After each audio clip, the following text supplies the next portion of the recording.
Hello, my name is Trevor, and this is my father, Thom Jennings.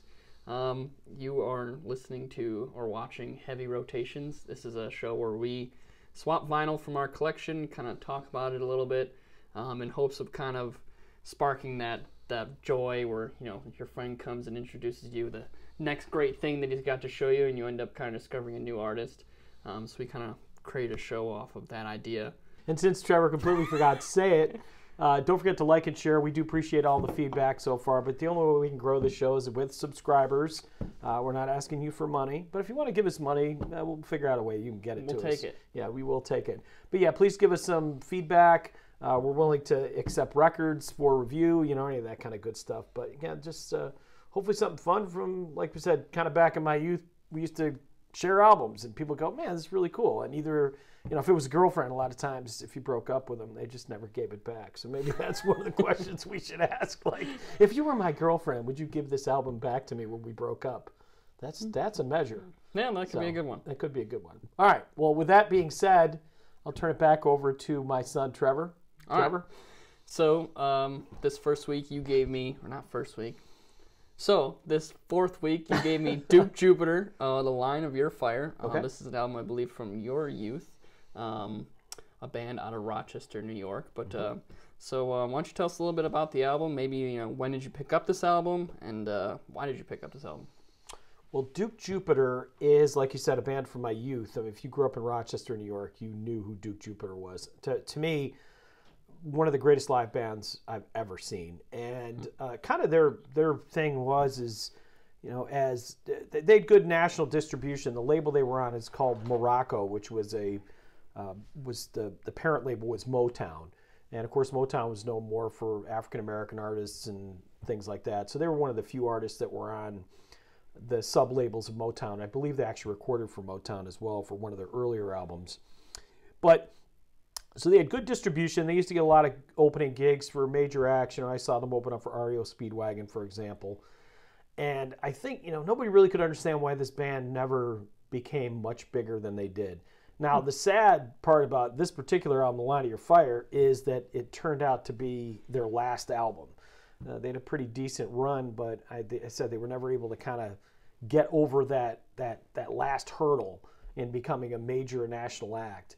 And I think the production on this album, it's fascinating because it's very reminiscent of the era, more so than maybe some of their earlier efforts. But it seemed like they were really putting a little bit of muscle behind it to kind of get that pop sound, or at least a rock sound that sounded more pop. It kind of reminds me of ZZ Top, like ZZ Top in that MTV era a little bit, which is weird because ZZ Top's from Texas and these guys were from Rochester, but.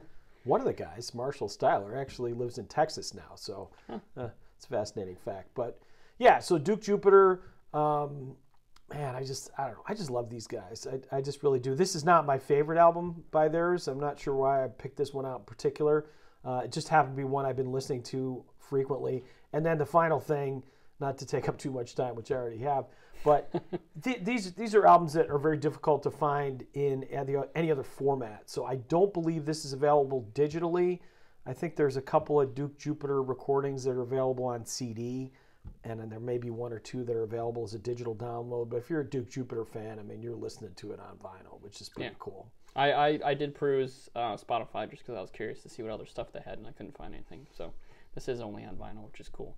My other question, though, is like going back to introducing music to friends. Like if you had a friend, or like what friend would you be like? You got to check out Duke Jupiter, this album. Like what type of music would that person listen to that you'd be like super stoked to introduce this to?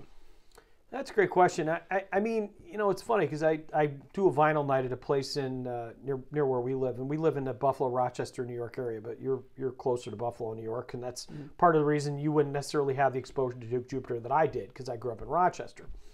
But I'll play this album on occasion at vinyl night, and there's the people from Rochester. They'll be like, "Oh, Duke Jupiter, yeah, I love these guys. We grew up with them." People from Buffalo are like, "Wow, these guys are pretty good. Who are they?"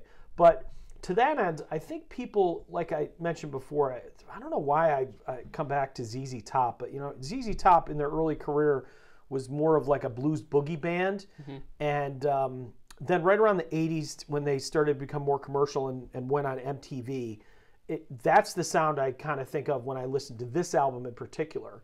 But I think as a whole, if you're a person that liked even, that sort of, that we call it the arena rock era music, so Journey, Styx, Triumph, little less on the progressive rock side. I wouldn't say, like a band like Yes, for example, is more prog rock, but that's a band that maybe their 90125 era. But I mean, if you liked like a good old fashioned late 1970s rock band, and you liked said like a ZZ Top or an arena rock band, this would definitely be a good choice for you. I definitely got a very 80s vibe off it, and I think some of that I feel like can be due to, if you're not a fan of a particular genre, all of it can kind of start to meld together, so it's tough for me to kind of pinpoint what this would be other than kind of an 80s band. It definitely reminded me of something that like would be playing like with Karate Kid, or with like someone just like, ready to take on their mortal enemy or something, like gets you all kind of pumped up in that style. But overall, I did actually really enjoy the album, and I think the whole album was actually pretty good as a whole, and I love the fact that it's a Rochester local band that you can't find elsewhere.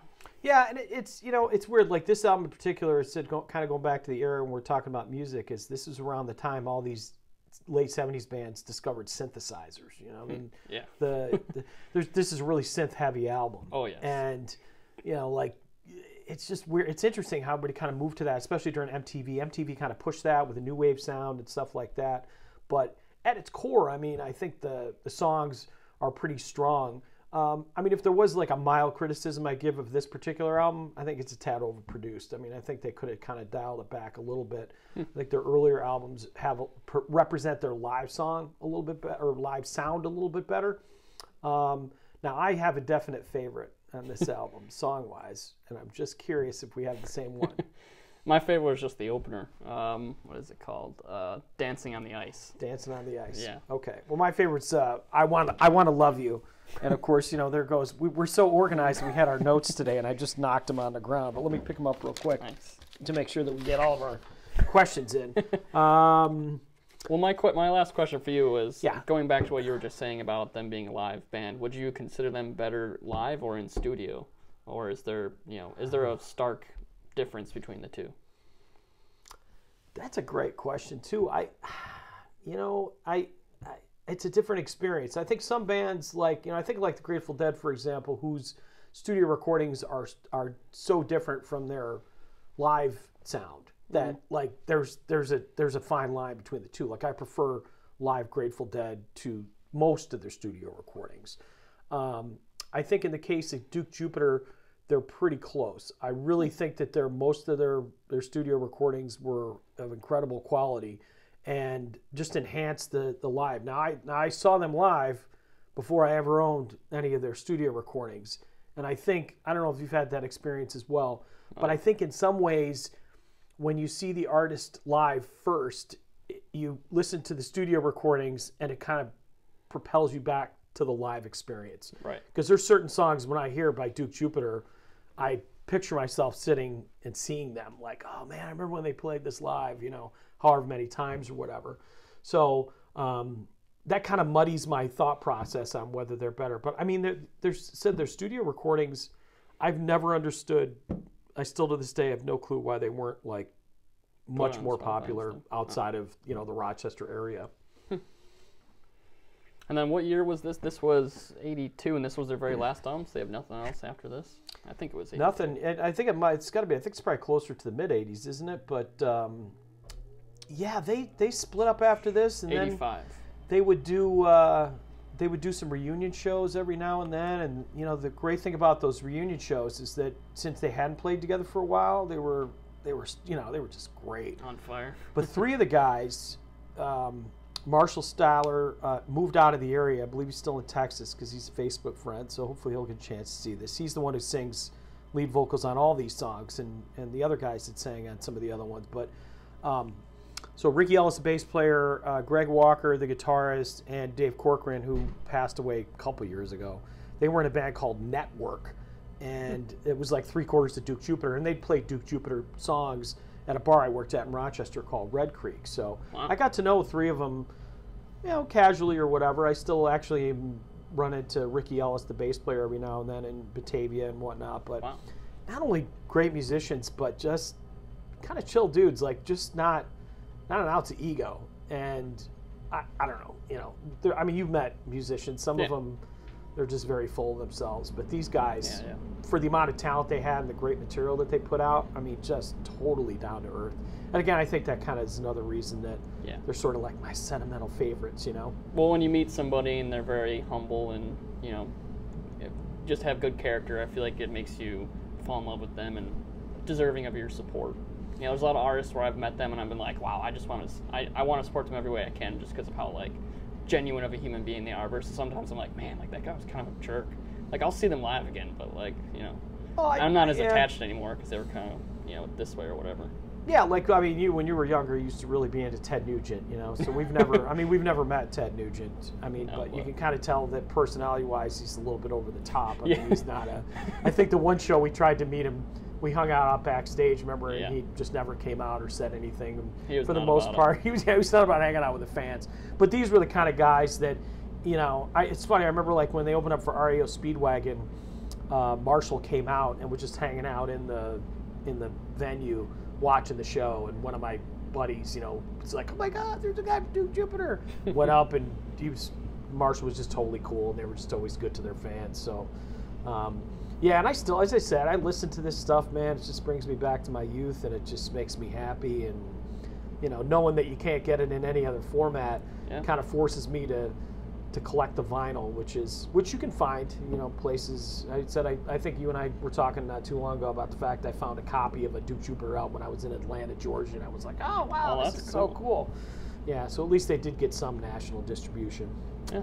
So, well, we got a couple more quick questions, and we didn't really talk about track sequencing because I know we talked about that last week, but I think that's important. Yeah. Do you think the flow of side 1 versus side 2, is it evident that it's laid out correctly? I know you said the first song on side 1 is the hook that caught you in. It definitely stands out too, so I feel like they did a really good job hooking you in. The rest of the album, which again, kind of going back to, if you're not really a fan of a genre or a particular, you know, artist or know them a lot, I think some of it can kind of start to sound similar. So I can't really pick it out. I mean, I definitely wouldn't say that it's anything like there was a bad sequencing or anything, but I don't think I can really offer a valid opinion on it because after a few songs, all just kind of started to sound like a really good, you know, 80s band.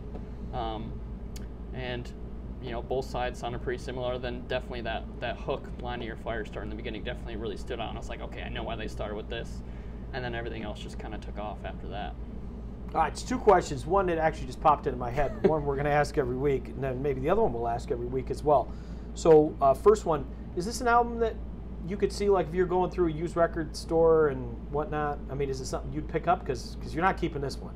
Well, so if you wouldn't have told me about it, like if I wouldn't know, like if I just saw this, the cover art would actually stand out. I'd be like, oh, this is kind of cool. Like, I actually really like the cover art. It kind of reminds me of like those old Shadow cassettes you used to listen to, like kind of that kind of stuff. Yeah, like Dick Tracy era. It gives like that vibe, which I would kind of, it would stick out, but I'd probably flip past it, to be honest. But now, knowing that they're a Rochester band, just being a collector, I would probably pick it up just because I think it's cool that like this band from Rochester, you know, and it exists, and I could have a vinyl and I can't get it elsewhere. So as a collector, yes, I don't know how much I would honestly listen to it, but I would definitely just own it.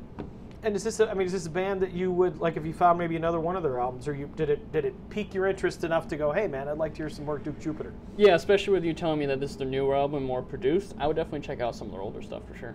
Cool. All right. Well, and anybody out there listening, I mean, the big album is called Duke Jupiter 1, which wasn't their first album, but it's got a black cover, and it has the song "I'll Drink to You," which is their most popular hit, and you know, that's a great album as well. But hey, man, you know, I'm glad, as I said, I think this is what's nice about this is that we were able to share something from my youth, and I'm glad you enjoyed it. I kind of knew it wasn't going to be in your comfort zone, but that's the whole goal of this, I feel like. That's the whole goal, but at least you were able to listen to it and enjoy it. Yeah. And with the notes now, we are just so much more organized and doing so much better. Yes. All right. Well, that's all I've got. And, you know, as always, Trevor, thank you. And in case you haven't figured out, we are father and son. But we really want to continue to grow this show. And if you could, please subscribe, like, share. Again, put stuff in the comments. You know, we want this to not just be a show where Trevor and I just sit here and run our mouths for a little while, but something we can interact with some music people as well. Yeah, introduce you to stuff that you wouldn't otherwise, offer differing opinions. That's kind of the goal behind this. So. Absolutely. And for those of you that have subscribed, yeah. Thank you so much. We do appreciate it. I think that's it. That's going to be it. We'll see you next week on Heavy Rotations.